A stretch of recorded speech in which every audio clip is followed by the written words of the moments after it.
दोस्तों सबसे पहले अगर यहाँ पे बात कर ली जाए MCC all India quota round 1 की काउंसलिंग के बारे में, तो जो आप लोग के चॉइस फिलिंग और चॉइस लॉकिंग का जो पोर्टल था वो अब क्लोज हो चुका है। यानी कि आज आप लोग का जो सीट अलॉटमेंट का प्रोसेस है वो कंप्लीट किया जाएगा और कल आप लोग के जो रिजल्ट्स हैं seat allotment round 1 MCC all India quota के वो रिलीज कर दिए जाएंगे ऑफिशियल वेबसाइट पे। तो जिन लोगों ने भी चॉइस फिलिंग कर रखी है एमसीसी से ऑल इंडिया कोटा राउंड 1 के लिए, वो जाके चेकआउट कर सकते हैं वेबसाइट पे। कल आप लोग का जो पोर्टल है वो ओपन हो जाएगा, वहाँ पे आप लोग जाके अपना रिजल्ट चेकआउट कर सकते हो।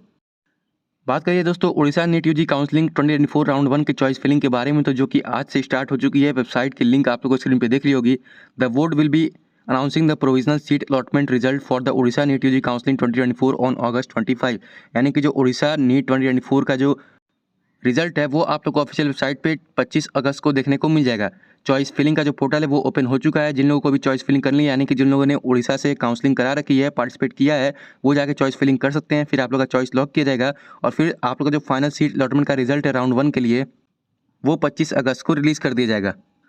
दोस्तों यहाँ पे यूपी नीट यूजी 2024 की जो काउंसलिंग है उसमें काफ़ी सारे बच्चे जो हैं उनको डॉक्यूमेंट्स वेरीफाई करने में प्रॉब्लम आ रही है, या फिर कुछ लोग के डॉक्यूमेंट्स जो हैं वो अपलोड ही नहीं हो पा रहे हैं। तो ऐसा इसलिए हो रहा है क्योंकि आप लोग को ऊपर देखना पड़ेगा, ऊपर वहाँ पे दिया होगा कि जो साइज़ है आप लोग के डॉक्यूमेंट अपलोड करने की, वो साइज़ वहाँ पे मेंशन की होती है। उसी साइज़ में आप लोग को जो अपना डॉक्यूमेंट्स है वो अपलोड करना है और पीडीएफ में नहीं जेपीजी फॉर्म में अपलोड करना है। उसी के साथ दोस्तों कास्ट सर्टिफिकेट के बारे में काफ़ी बच्चे ये पूछ रहे थे कि कास्ट सर्टिफिकेट जो है वो अपलोड नहीं हो पा रहा है, तो उसके लिए क्या सॉल्यूशन है। तो सबसे पहले तो आप लोग को वहाँ पे जो यूपी स्टेट की काउंसलिंग करा रहे हैं उसमें आप लोग को उत्तर प्रदेश का ही कास्ट सर्टिफिकेट देना पड़ेगा। कुछ लोग जो हैं वो ऑल इंडिया कोटा का जो कास्ट सर्टिफिकेट है उसको अपलोड कर रहे हैं, तो इसलिए वहाँ पे वो नहीं ले पा रहे वेबसाइट पे। तो आप लोग को यूपी स्टेट का कास्ट सर्टिफिकेट लेना पड़ेगा और उसी को वहाँ पे अपलोड करना पड़ेगा।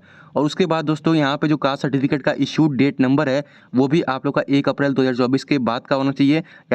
यानी कि अगर आप लोग का जो कास्ट सर्टिफिकेट है वो पुराना है तो आप लोग उसको नए कन्वर्ट करवा लो। यानी कि जो उसकी इश्यूड डेट है वो आप लोग को 1 अप्रैल 2024 तक की होनी चाहिए, नहीं तो वहाँ पे वेबसाइट पे वो अपलोड नहीं हो पाएगा।